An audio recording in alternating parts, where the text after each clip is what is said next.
देश के सभी किसान भाइयों को मैं नमस्कार करते हुए अपनी बात प्रारंभ करता हूँ। विषय है नेचुरल फार्मिंग का, प्राकृतिक खेती का, टिकाऊ कृषि का, किसान की उन्नति का, देश की समृद्धि का। ऐसे तो सभी लोग जानते हैं कि गाय को, गौ माता का हमारी भारतीय कृषि से बहुत गहरा रिश्ता है, इसीलिए हम इसको गौ माता कहते हैं। कल्पना करिए कि ये ट्रैक्टर का युग अभी बहुत पुराना नहीं है, 50 साल पुराना युग है। 50 साल पहले से इस देश में ट्रैक्टर प्रारंभ हुआ। एक गांव में एक आध ट्रैक्टर था। धीरे धीरे पूरा का पूरा बैल बिकता चला गया और ट्रैक्टर आधारित खेती होने लगी। हम सदियों से, अनादिकाल से बैल आधारित कृषि करते थे और इसका डाटा मेरे पास है। जब तक देश बैल से खेती करता था तब तक वो सुखी था, संपन्न था।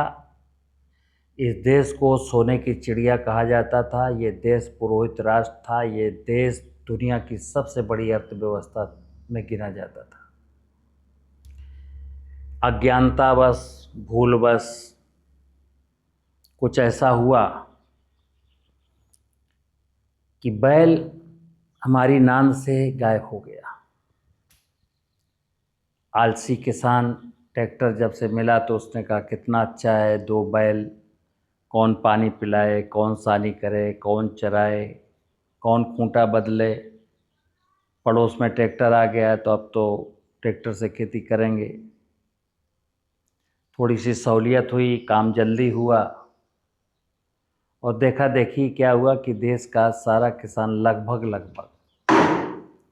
ये महाराष्ट्र, गुजरात, उड़ीसा, मध्य प्रदेश में कुछ एरिया ऐसे हैं जहां 12-15% लोग आज भी बैल से खेती करते हैं। एवरेज देखा जाए तो देश में 3-4% लोगों के पास ही बैल बचा है। मैकेनाइज्ड फार्मिंग हो रही है, केमिकल फार्मिंग हो रही है और एक तरफ आवाज़ उठ रही है गौ आधारित खेती। देखिए आप, बड़ा मतलब हास्यास्पद किस्सा। जब देश के किसानों के पास बैल तो बचा, 4% के पास गाय बची है, केवल और केवल 10-11% किसानों के पास। अब 10-12% किसानों के साथ जो नेचुरल फार्मिंग की बात हो रही कि क्या है, गौ आधारित प्राकृतिक खेती। क्या सोच है कि गौ आधारित प्राकृतिक खेती का लालच दे करके शायद मैं गाय बचा लूं, क्योंकि गौ संरक्षण का भी एक अभियान चल रहा है। लेकिन मेरा मतलब मंतव्य बिल्कुल स्पष्ट है कि जिस देश के लोग बैल के लिए गाय नहीं बचा पाए, सबको पता है सनातन काल से, अनादिकाल से हमारी जीविका का आधार, मेरी खेती का आधार बैल ही था और गाय, गौ माता बैल पैदा करती थी। आज एक जोड़ी बैल की कीमत में जो एक छोटा सा पावर टिलर आता है उसकी कीमत भी 2.25 लाख है। तो आज दो बैल की कीमत कितनी हो गई? 2.25 लाख। जितना एक पावर टिलर काम करता उतना ही दो बैल काम करते। छोटा किसान है, होल्डिंग बहुत छोटी हो गई, बंटवारे हो गए, परिवार बड़े हो गए। तो जिस किसान के पास कभी 10 एकड़ ज़मीन थी, उसके 4 बच्चे हुए तो अब 2.5 एकड़ है। कहीं कहीं ज़मीन तो 1-1 एकड़ है। 1 एकड़ का किसान, 2 एकड़ का किसान किराए के ट्रैक्टर से खेती कराता है और 1 एकड़ की ज़मीन में टोटल दोनों फसलें अगर लेता है तो ये मान लीजिए कि करीब करीब 12,000 रुपये उसका, मतलब जुताई में, कटाई में, मड़ाई में, धान को मंडी तक, गेहूं को मंडी तक ले जाने में, वो 2 एकड़ का किसान, 1 एकड़ का किसान 10-12 हज़ार रुपये तो ट्रैक्टर वाले को दे ही देता है साल भर में। 5 एकड़ का किसान है, खुद का ट्रैक्टर नहीं है, तो उसके 60,000 रुपये गए।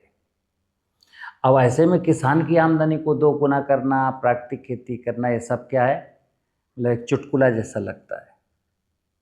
तो मैं विनोद कुमार सचान क्लियर कट बोलता हूँ कि हमारा देश बहुत भौगोलिक क्षेत्रफल के हिसाब से दुनिया में बहुत बहुत छोटा है आबादी के कंपैरिजन में।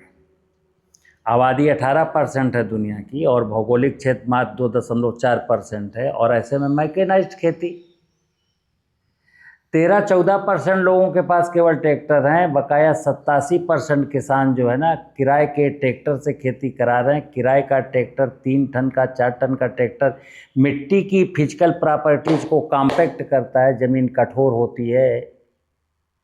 और ज़मीन के कठोर होने पर ध्यान रखना, वर्षा का पानी सीपेज होकर के भूगर्भ जल को रिचार्ज नहीं करता है और अगर वाटर लेवल ऊपर है तो कैपिलरी सिस्टम से ऊपर आकर के फसलों की प्यास नहीं बुझाता है।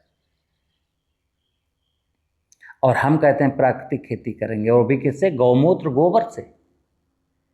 गौमूत्र गोबर से अगर प्राकृतिक खेती हो सकती है तो ये 10% किसानों को मुबारक। 90% किसान क्या करेगा?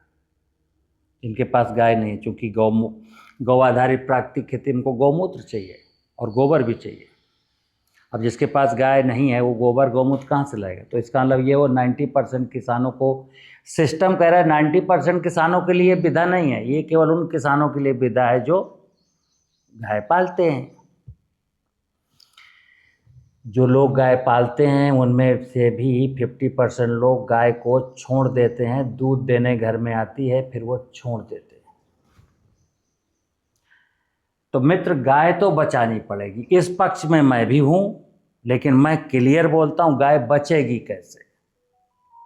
अभी लोग गाय को बचाने का सिर्फ स्लोगन बोलते हैं, नारा लगाते हैं, गौ माता की जय।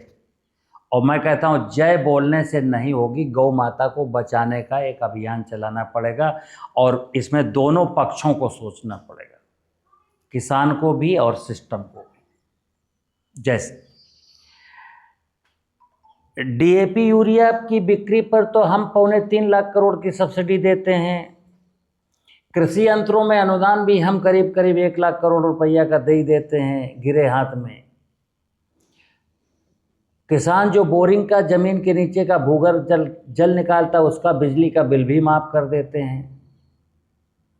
लेकिन जो किसान बैल से खेती करके गाय को बचाएगा, जमीन की फर्टिलिटी को बचाएगा, पानी को बचाएगा, शुद्ध आहार दुनिया को परोसेगा, उसको सिस्टम बताए जरा हमसे क्या देना चाहता सिस्टम? उसको कुछ नहीं, जीरो ठेंगा। जो जमीन को लूटेगा, जमीन के नीचे के पानी को लूटेगा, उसको सरकार सब्सिडी देगी। और जो जल जंगल जमीन को बचाएगा उसको ठेंगा। चलिए, दो पक्ष। अगर सरकार के नुमाइंदे चाहते हैं कि गाय बचे तो फिर वो मेरी बात सुन लें कि मुझको एक मिशन चलाना पड़ेगा। देश में जो भी बचे खुचे किसान हैं जो बैल से खेती करते हैं उनको नंबर 1 दर्जे का किसान माना जाए और उनके प्रोड्यूस को ऑर्गेनिक प्रोड्यूस सर्टिफाइड कर ही दिया जाए, क्योंकि वो बहुत दिलेर लोग हैं। इस बदली हुई परिस्थितियों में भी अगर आज कोई बैल पाल रहा है तो बहुत दमदार व्यक्ति है, वो जिगर का बहुत अच्छा है। तो ऐसे अच्छे लोगों को जब तक हम प्रोत्साहन नहीं करेंगे कैसे काम चलेगा? अगला, चलिए मान लेते हैं थोड़ी देर के लिए कि सरकार कुछ नहीं करेगी, सिस्टम कुछ नहीं करेगा, तो फिर हमें आम किसान से एक निवेदन करना है कि जिसके पास बहुत छोटी जोत 2 एकड़ 3 एकड़ 2.5 एकड़ 1.5 एकड़, मित्र सड़कों पर बहुत सारे नंदी घूम रहे हैं, बछड़े घूम रहे हैं, फसलों को नुकसान कर रहे हैं और देर सवेरों सब कट रहे हैं। ये भी सुन लेना।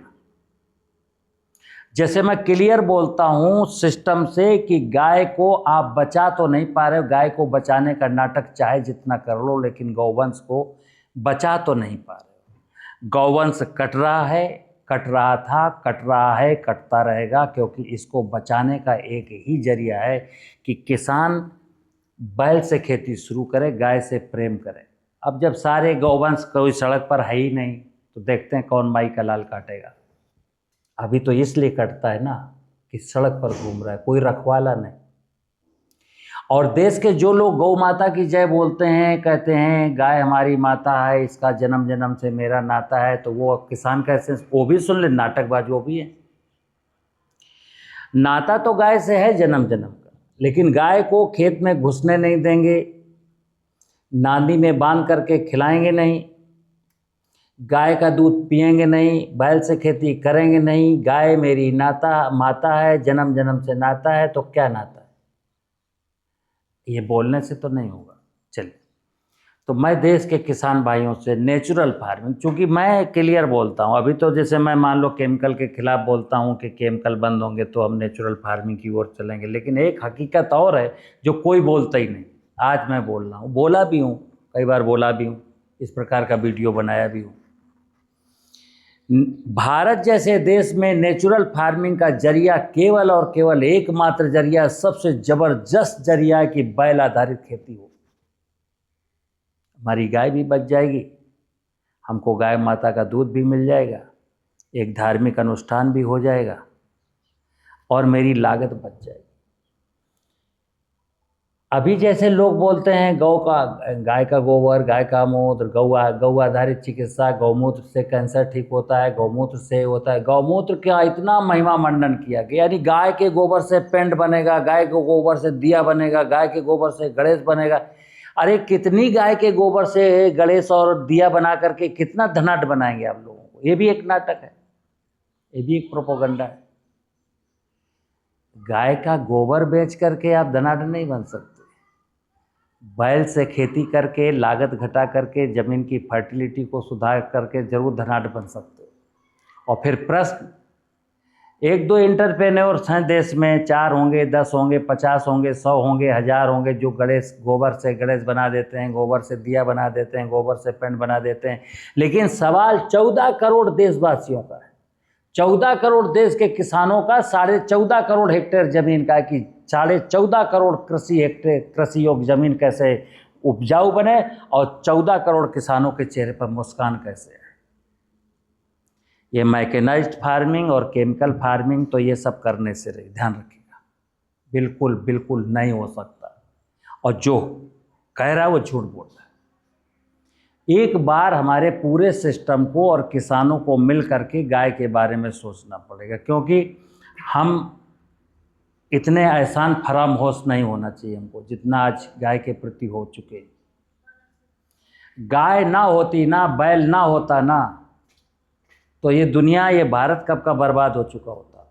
और जब से सिनेरियो देख लें, जैसे जैसे किसान कर्ज में फंसता जा रहा है, जैसे जैसे एग्रीकल्चर में प्रॉब्लम बढ़ रही है, वो बिल्कुल सिनेरियो, जैसे जैसे बैल हटे, जैसे जैसे गाय हटी, वैसे वैसे परेशानियां बढ़ी।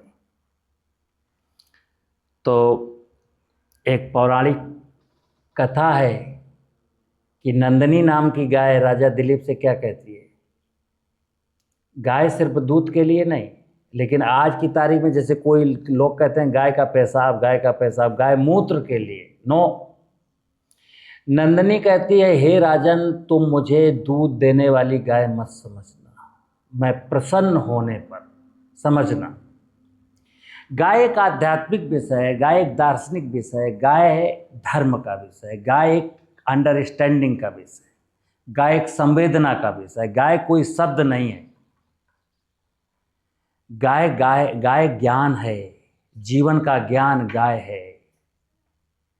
तो राजा दिलीप से गाय कहती, हे राजन, मैं प्रसन्न होने पर मनुष्य की हर मनोकामना को पूरा करने की सामर्थ्य रखती हूँ। समझना, गाय माता कहती, यदि मैं प्रसन्न हूं तो धरती का इंसान की हर मनोकामना को पूरा करूंगी। लेकिन गाय तो प्रसन्न नहीं है। आज जो गौमूत्र इकट्ठा करते हैं वो कैसे करते हैं? किसी ने कहा साहब गाय खड़ी होती है तो फिर डब्बा लेके खड़ा होना पड़ता है, फिर वो 250 ml करती है, 10 लीटर आप बताते हो कैसे होगा कैसे होगा। अरे बोले पक्का फर्श बना दो गाय के नीचे, एक स्लोप दे दो, पक्का चिकना फर्श बना दो, गाय जितना भी मुँतेगा उस डब्बे में इकट्ठा हो जाएगा। अब तो गाय, पहले तो मिट्टी में बंधी थी तो प्रसन्न थी क्योंकि सहज थी, उसको बैठने में खड़ा होने में कोई तकलीफ नहीं थी। लेकिन अब यानी हम इतने लालची हो गए, इतने स्वार्थी हो गए कि गाय के पेशाब के लिए गाय को तकलीफ देते। अब गाय पक्के फर्श में बांध के देखिए, जब बेचारी खड़ी होना चाहती है तो कितनी ताकत लगाती, उसको डर लगता कहीं स्लिप होकर गिर न जाऊं। ठीक इसी प्रकार जब बैठना चाहती तो बहुत असहज महसूस करती। तो गाय तो प्रसन्न नहीं है। और नंदिनी ने क्या कहा, मैं प्रसन्न होने पर। दूसरा, गाय ने गोबर किया, वहीं पेशाब कर दिया। पेशाब लिक्विड रूप में नहीं है, लेकिन पेशाब उस गोबर में, उस मिट्टी में है। लोग ये क्यों नहीं समझाते? गाय जहाँ बंधी है कच्चे फर्श पर, तो वहाँ गोबर भी है, और गाय ने पेशाब किया तो पेशाब का कुछ अंश उस गोबर में है, कुछ अंश उस मिट्टी में है। आप गाय के मूत्र को लिक्विड फॉर्म में क्यों देख रहे हो? पेशाब वहाँ है। आप गोबर के साथ मिट्टी उठाएंगे, पेशाब उस गोबर में है। ले जाओ, जीवामृत बनाओ, खेत में डालो, कुछ भी करो। लेकिन ये कौन सी बात हुई कि पक्का पेशाब को लेने के लिए पक्का फर्श बना के गाय को कष्ट में डालेंगे? छोटे किसानों से अनुरोध है, अगर उनके आसपास, देखिए फिर बता दूं, बच्चों की खुशियों का सवाल, बच्चों की खुशियों का, मैंने कहा गाय बचेगी तो इंसान बचेगा, गाय बचेगी तो धरती बचेगी। 1-2 एकड़ का किसान है, अभी ये 20,000 रुपया ट्रैक्टर वाले को साल भर में दोनों फसलों का, जुताई का, कटाई का, बढ़ाई का, माल भाड़ा ले जाना का दे देता है। अगर आपने सड़क से पकड़ करके 2 बछड़े बांधे, उनको ट्रेन किया और फिर इनसे खेती करने लगे, तो 20,000 ये बच गए, पूरे के पूरे 20,000। तो 20,000 की तो आमदनी आपकी ये प्लस में जुड़ गई। अगला, अभी गेहूं बोने वाला आदमी जब पशु नहीं पालता, बैल नहीं है, तो इस भूसे में आग लगा देता है। इस खेत में जो 2 एकड़ में जो 20-25 कुंटल गेहूं हुआ है, तो आप मान लीजिए 20-25 कुंटल भूसा था। 25 कुंटल ये कार्बनिक पदार्थ था, इसको आग से जला दिया गया। अब इसमें जो एनपीके और जो न्यूट्रिशन था वो भी जल गया, तो आपको फिर 2 बोरी यूरिया, 2 बोरी की डीएपी की ज़रूरत पड़ गई, तो 5,000 रुपये आपके ये चले गए, बच गए। अगर गाय होगी तो ये खा लेगी और गोबर कर देगी, गोबर वापस आ जाएगा। जब जमीन में कार्बन बढ़ेगा, तो इस गेहूं में जो आप 5 बार सिंचाई करते थे, 3 बार सिंचाई के लिए पानी लगेगा। यानी कि सिंचाई का डीजल लग रहा था, बिजली लग रही थी, भूगर्भ जल का दोहन हो रहा था, तो वहाँ भी आपने 40% बचत कर ली। मैं सीधे कहता हूँ, गाय बचेगी, बैल बचेगा, तो ज़मीन बचेगी, ज़मीन की उर्वरता बचेगी, इंसान बचेगा, इंसान का धन बचेगा, लागत कम होगी, नेचुरल फार्मिंग होगी। हालांकि अभी मैं विनोद कुमार सचान, मिट्टी की उर्वरता बढ़ाओ, मिट्टी की उर्वरता बढ़ाओ, जीवामृत डालो, संजीवनी डालो, कार्बन डालो। मैकेनाइज्ड फार्मिंग भी एक रोड़ा है, ध्यान रखना। अगर जल का संकट हुआ, तो जल का संकट का जिम्मेदार, इस देश में पानी के संकट की जिम्मेदारी पूरी पूरी उन लोगों पर डाली जाएगी जिन्होंने मैकेनाइज्ड फार्मिंग को प्रमोट किया।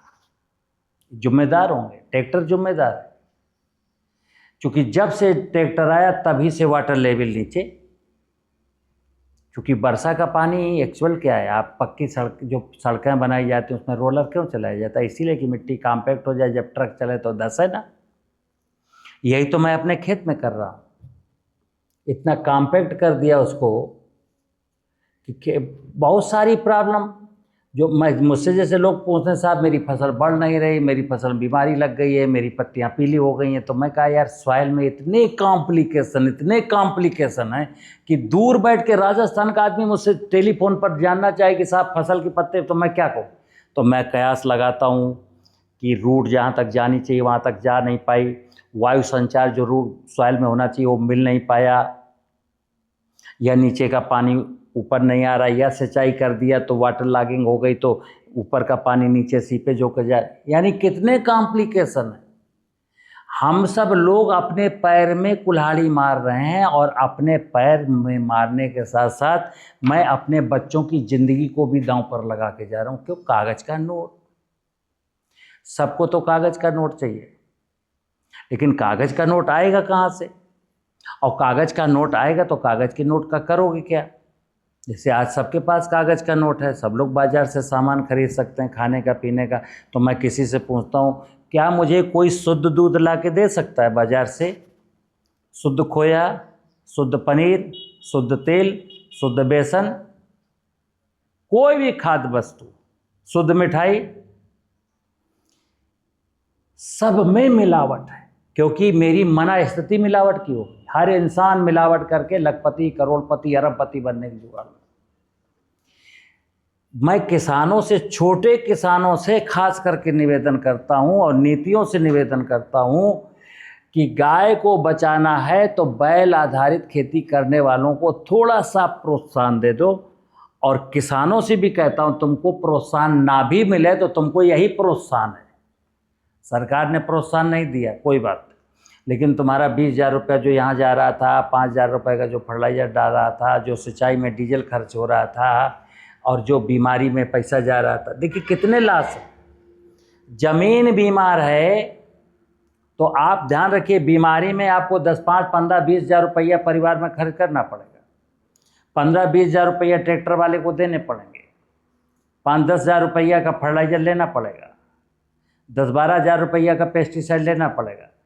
बैल जैसा कमाओगे तुम, बैल जैसी मेहनत करोगे, हाथ नहीं लगेगा कुछ। क्यों? कहा गया है गधे कमाते हैं, होशियार खाते हैं। वो आज यही चल रहा है देश में। किसान बैल की तरह कमाता है, बैल तो छोड़ दिया लेकिन वो बैल बन गया, लेकिन उसकी कमाई गई गाड़ी कमाई का पैसा कहाँ चला गया? कुछ ये जुताई करने वाला ट्रैक्टर वाला ले गया, कुछ फर्टिलाइजर बेचने वाला ले गया, कुछ पेस्टिसाइड बेचने वाला ले गया, कुछ पेट्रोल पंप वाला डीजल में ले गया, और तुम तो खाली के हाली रोटी बची। और किसान से मैं को पूछता हूँ, देश के किसानों से, कि पशुपालन में क्या मिलता है? तो कहता है साहब खाली दाना चारा इतना महंगा हो गया कि गोबर ही मिलता है। हमने कहा गोबर कहाँ गया? बोले गोबर तो नाली में बहा दिया। खुद कहता है कि गोबर ही बचता है, इतनी महंगी लागत है, लेकिन गोबर कहाँ गया? गोबर नाली में गया। किसान से पूछो खेती में क्या बचता है, तो कह रहा है साहब कुछ नहीं बचता, लागत इतनी ज़्यादा है, खाने पीने के अलावा केवल भूसा बचता है। तो हमने कहा भूसा कहाँ गया? भूसे में आग लगा दी। देखिए आप, किसान जो कहता है गोबर बचता है, भूसा बचता है, लेकिन मैं पूछता हूँ गोबर कहाँ है, भूसा कहाँ है? आग लगा दी। तो जो आपकी ज़िंदगी में बचा था उसमें तो आपने आग लगा दी। इसलिए मित्र, गाय को पालना है। अब देखिए, आप एक और अगली बात बता रहा हूँ। आजकल लोगों ने कहा कि साहब गाय दूध नहीं देती, गाय दूध नहीं देती। एक मिथक है, और वास्तव में आज की गाय दूध नहीं देती, कम देती हैं, 3 पाव देती हैं, 1 लीटर देती हैं। अब 7-8 लीटर देने वाली देसी गाय नहीं बची।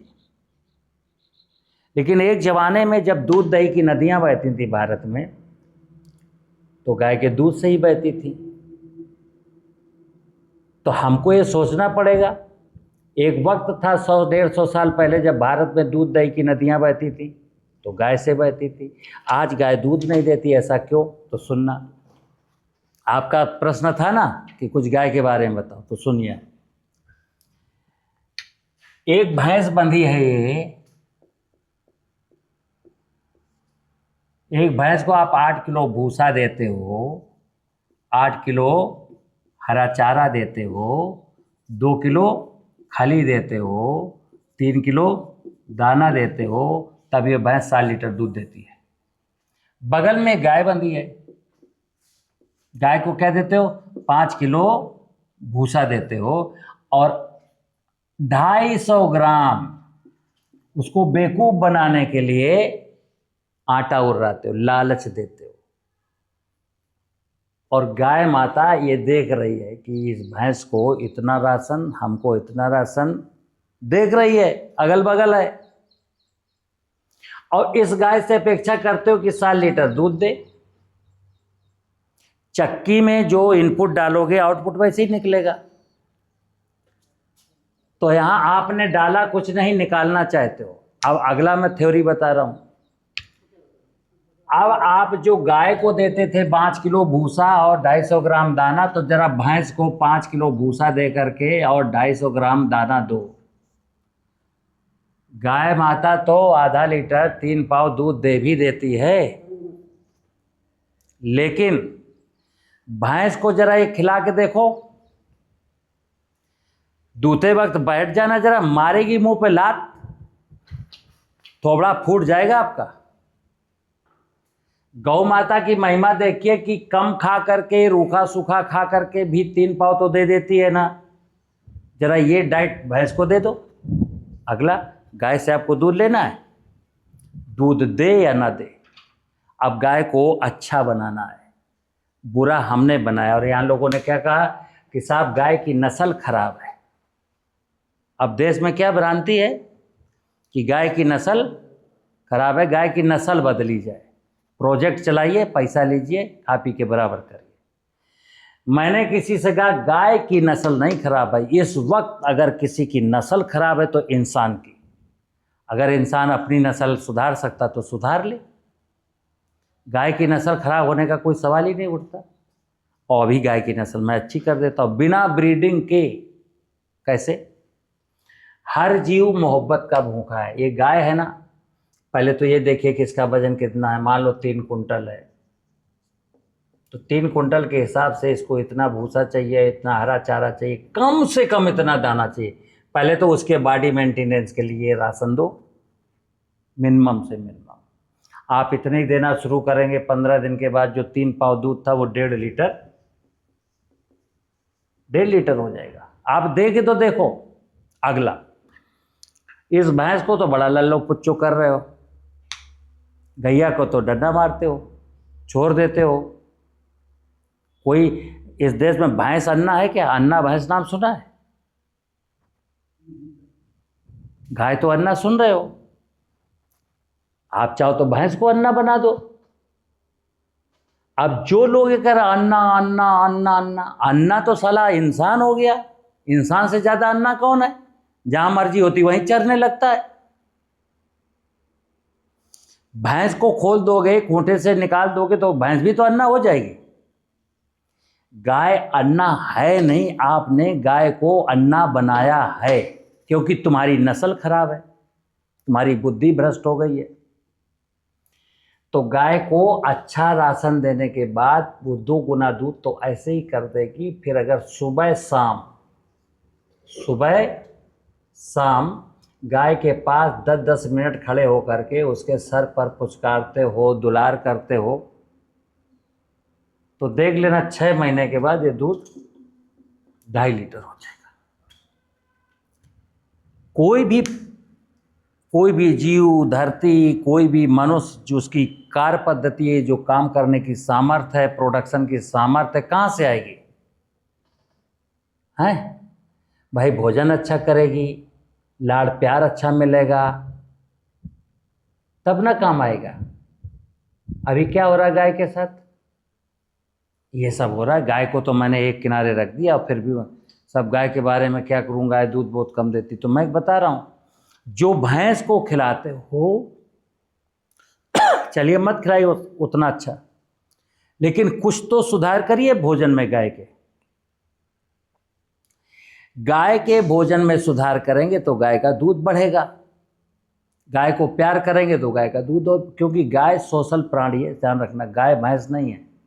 भैंस में गाय में बहुत फर्क है। भैंस को आप ये लाड़ प्यार दुलार करेंगे तो हो सकता है ना पसी जाए, लेकिन गौ माता तो गौ माता है।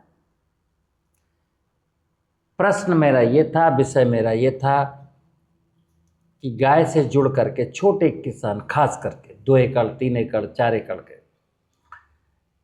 अगर वो अपने बच्चों की खुशियां उनको चाहिए तो फिर सुनो, गाय बैल को तो थोड़ा सा तवज्जो देना पड़ेगा, क्योंकि गाय सदियों से मुझे पालती आई, और आज गाय जिस कदर गाय की नाकदरी है तो श्राप दे के मरेगी। क्यों?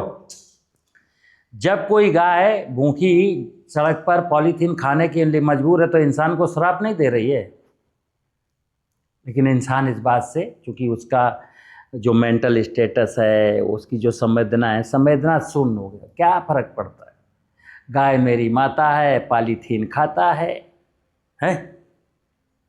तो पॉलीथीन खाने के लिए जिस गाय को मजबूर कर देंगे वो बद्दुआएं तो देगी, या स्लॉटर हाउस में जब कटेगी तो बद्दुआएं तो देगी।